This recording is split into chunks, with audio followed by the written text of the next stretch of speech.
മുന്നണികൾക്കും ഒരേ തോതിൽ വിജയപ്രതീക്ഷയുള്ള മണ്ഡലമാണ് തൃശൂർ. നിയമസഭയിൽ LDF വിജയിച്ചപ്പോൾ ലോക്സഭയിൽ NDAയാണ് തൃശൂർ മണ്ഡലം തിരഞ്ഞെടുത്തത്. തദ്ദേശ തിരഞ്ഞെടുപ്പായപ്പോൾ രണ്ടു കൂട്ടരെയും മാറ്റി UDFനൊപ്പമായി മണ്ഡലം. ആ അനിശ്ചിതത്വം തന്നെയാണ് തൃശൂർ മണ്ഡലത്തിലെ പോരിനെ ശ്രദ്ധേയമാക്കുന്നത്.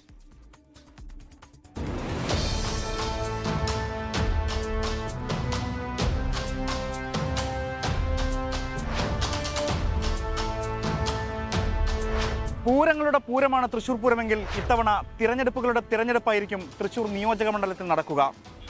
മൂന്ന് മുന്നണികൾക്കും ഒരുപോലെ ആശ്വാസവും പ്രതീക്ഷയും നൽകുന്ന കണക്കുകൾ. തേറമ്പിൽ രാമകൃഷ്ണൻ പ്രതിനിധീകരിച്ച 2 പതിറ്റാണ്ട് മാറ്റി നിർത്തിയാൽ എല്ലാ നിറമുള്ള കുടകളും മാറി മാറി വിടർന്നിട്ടുണ്ട് തൃശൂരിൽ. അതുകൊണ്ട് തന്നെ രാഷ്ട്രീയ കുടമാറ്റത്തിലെ അടുത്തതെന്ത് എന്നത് സസ്പെൻസ് അവസാന നിമിഷം വരെ ഉണ്ടാകും. ലീഡുകൾ മാറി മാറി ഉദ്വേഗത്തിന്റെ പരകോടിയിലെത്തിയാണ് 946 വോട്ടുകൾക്ക് 2021 പി ബാലചന്ദ്രന്റെ വിജയം.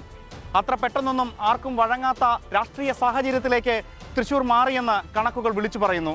CPI മണ്ഡലം നിലനിർത്തിയപ്പോൾ കോൺഗ്രസിന്റെ പത്മജ വേണുഗോപാൽ രണ്ടാമതെത്തി. മൂന്നാം സ്ഥാനത്തെത്തിയ BJPയുടെ സുരേഷ് ഗോപിയും ഒന്നാമതെത്തിയ CPIയുടെ പി ബാലചന്ദ്രനും തമ്മിലുള്ള വ്യത്യാസം വെറും 3806 വോട്ടുകൾ മാത്രം.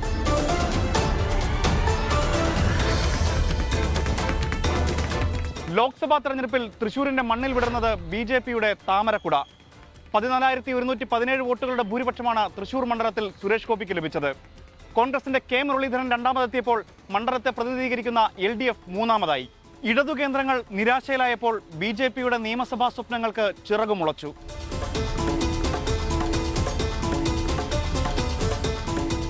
എന്നാൽ BJPയുടെ സന്തോഷം അധികം നീണ്ടു നിന്നില്ല. തദ്ദേശ തെരഞ്ഞെടുപ്പിൽ വമ്പൻ തിരിച്ചുവരവ് നടത്തി കോൺഗ്രസ് രാഷ്ട്രീയ കേന്ദ്രങ്ങളെ ഞെട്ടിച്ചു. കോർപ്പറേഷനിലെ 41 വാർഡുകളാണ് തൃശൂർ മണ്ഡലത്തിലുള്ളത്. ഫലം വന്നപ്പോൾ തൃശൂർ കോർപ്പറേഷൻ ഭരണം UDF നേടി. 10,000-ഓളം വോട്ടിന്റെ ഭൂരിപക്ഷമാണ് UDFന് ലഭിച്ചത്. എന്നാൽ NDA മൂന്നാം സ്ഥാനത്തായി. അങ്ങനെ മൂന്ന് മുന്നണികൾക്കും പ്രതീക്ഷിക്കാൻ കാരണങ്ങളേറെയുണ്ട്. സിറ്റിംഗ് സീറ്റിൽ വിജയം ആവർത്തിക്കാനാണ് CPIയുടെ ശ്രമം. നിലവിലെ MLA പി ബാലചന്ദ്രനെ തന്നെ വീണ്ടും മത്സരിപ്പിച്ചേക്കാം. 2016 കോൺഗ്രസിൽ നിന്ന് മണ്ഡലം പിടിച്ചെടുത്ത VS സുനിൽകുമാറിനെ മത്സരിപ്പിക്കാനുള്ള സാധ്യതയും തള്ളിക്കളയാനാവില്ല. ആര് സ്ഥാനാർത്ഥിയായാലും തൃശൂർ ചുവക്കുമെന്ന ഉറച്ച പ്രതീക്ഷയിലാണ് LDF നേതൃത്വം. പാർലമെന്റ് ഇലക്ഷൻ്റെ വോട്ട് പാറ്റേണും തദ്ദേശ ഇലക്ഷൻ വോട്ട് പാറ്റേണും അസംബ്ലി ഇലക്ഷൻ വോട്ടിംഗ് പാറ്റേണും മൂന്ന് തരത്തിലുള്ളതാണ്. ആ വോട്ടിംഗ് പാറ്റേൺ മാത്രം വെച്ചുകൊണ്ട് നമുക്കൊരു പ്രവചനം നടത്തുന്നത് ശരിയാവില്ല. അസംബ്ലിയിൽ ഒരു കാരണവശാലും കേരളത്തിൽ ഇന്നത്തെ സാഹചര്യത്തിൽ ഇടതുപക്ഷത്തിന് വിരുദ്ധമായിട്ടുള്ള ഒരു ട്രെൻഡ് ഇല്ല. പിന്നെ തദ്ദേശ സ്ഥാപനങ്ങളിൽ തൃശ്ശൂർ കോർപ്പറേഷൻ ഉണ്ടായിട്ടുള്ള ഭരണവിരുദ്ധമായിട്ടുള്ള വികാരം ഉണ്ടായിരുന്നു എന്ന് സത്യമായിട്ട് ഞങ്ങളും വിലയിരുത്തുന്ന കാര്യമാണ്. കുറച്ച് അങ്ങനെ ഉണ്ടായിരുന്നു. പക്ഷേ അസംബ്ലി ഇലക്ഷൻ വരുമ്പോൾ സ്ഥിതി മാറും.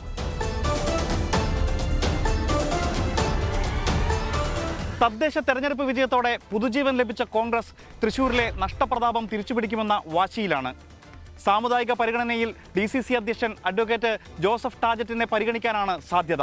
TV ചന്ദ്രമോഹൻ, രാജൻ പല്ലൻ, സന്ദീപ് വാര്യർ എന്നിവരുടെ പേരുകളും സ്ഥാനാർത്ഥി ചർച്ചകളിലുണ്ട്. 2 പതിറ്റാണ്ട് തുടർച്ചയായി കൈവശം വെച്ച തൃശൂർ തിരിച്ചുപിടിക്കുക കോൺഗ്രസിന് അഭിമാന പ്രശ്നമാണ്.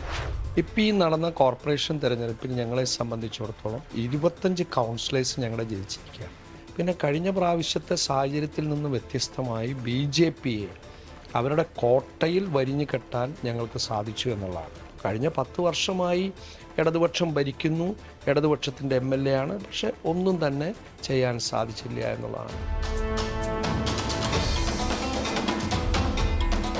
LDFനെയും UDFനെയും പോലെ തന്നെ NDAയ്ക്കും വിജയപ്രതീക്ഷ വെച്ചു പുലർത്താൻ കഴിയുന്ന മണ്ഡലമാണ് തൃശൂർ. BJP സംസ്ഥാന ജനറൽ സെക്രട്ടറി MT രമേശിന്റെ പേരാണ് സ്ഥാനാർത്ഥി സാധ്യതാ പട്ടികയിൽ മുന്നിൽ. ജില്ലാ പ്രസിഡന്റ് KK അനീഷ് കുമാർ, പത്മജ വേണുഗോപാൽ എന്നിവരുടെ പേരുകളും സജീവം. എന്നാൽ ക്രിസ്ത്യൻ വോട്ടുകൾ ലക്ഷ്യമിട്ട് മുൻ DGP ജേക്കബ് തോമസ് അപ്രതീക്ഷിത സ്ഥാനാർത്ഥിയായി എത്തിയാൽ അത്ഭുതപ്പെടേണ്ടതില്ല. ലോക്സഭാ തെരഞ്ഞെടുപ്പിലെ വിജയവും തൃശൂർ നിയോജക മണ്ഡലത്തിൽ ലഭിച്ച വലിയ ഭൂരിപക്ഷവും താമര വിരിയിക്കുമെന്ന പ്രതീക്ഷയിലാണ് BJP. വികസിത കേരളം എന്ന കൺസെപ്റ്റിൽ തൃശൂർ നിയോജക മണ്ഡലത്തിലെ ജനങ്ങളെ ഞങ്ങൾക്ക് സ്വാധീനിക്കാൻ പറ്റും. ജനങ്ങളും ഞങ്ങളോടൊപ്പമാണ്. അപ്പോൾ സ്വാഭാവികമായിട്ടും കേരളത്തിലെ ജനങ്ങളുടെ ഉള്ളിൽ ഒരു പ്രതീക്ഷയാണ് BJP. ആ പ്രതീക്ഷ തൃശ്ശൂരിൽ സാംസ്കാരിക തലസ്ഥാനമായ തൃശ്ശൂരിൻ്റെ ഹൃദയമായ തൃശ്ശൂർ പട്ടണത്തിൽ, തൃശ്ശൂർ കോർപ്പറേഷനിൽ വലിയൊരു വിജയ സാധ്യതയും ജയപ്രതീക്ഷയുമുണ്ട്.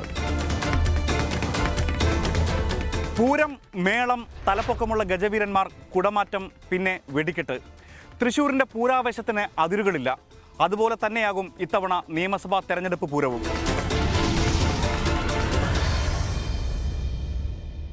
ലോകത്തെവിടെയായാലും ഏത് സമയത്തും 24 വാർത്തകളും ഓഗ്മെന്റഡ് റിയാലിറ്റി പാക്കേജുകളും എക്സ്പ്ലെയിനറുകളും വിശദമായി കാണാൻ ഞങ്ങളുടെ യൂട്യൂബ് ചാനൽ നിങ്ങൾക്ക് സബ്സ്ക്രൈബ് ചെയ്യാം.